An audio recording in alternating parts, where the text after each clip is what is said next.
qui cherche trouve. Ouattara a été fabriqué par les Ivoiriens eux-mêmes.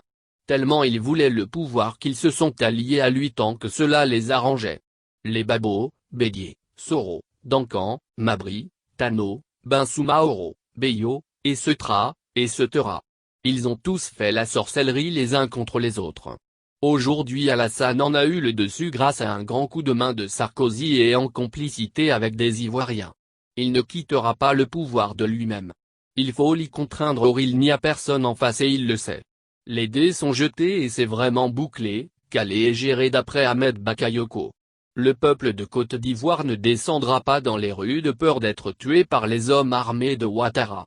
Le peuple ne descendra pas dans les rues comme l'a fait le peuple burkinabé avec le mouvement Balai citoyen. Le peuple ne descendra pas enfin parce qu'il n'y a pas de leader capable de le galvaniser, le guider. À mon humble avis, la seule chose qui reste à ce peuple c'est de s'organiser, de former un bloc autour d'une personne, peu importe les défauts de cette personne mais faire bloc autour d'une seule personne, avoir un programme de développement très novateur et attrayant. Puis d'aller sur le terrain. Avoir des représentants partout dans le pays, dans les commissions locales pour le contrôle commun des élections. Les opposants s'ils sont vraiment sérieux et sincères doivent oublier leur nombre pléthorique de candidatures et se ranger derrière une seule personne.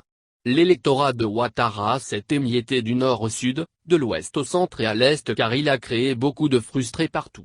Si tous les opposants font donc bloc ensemble, quelle que soit la tricherie orchestrée, la commission électorale n'aura pas le choix que de le déclarer perdant au soir du 31 octobre 2020. Dr. Charles Koudou, administrateur de la santé. Consultant en santé et développement.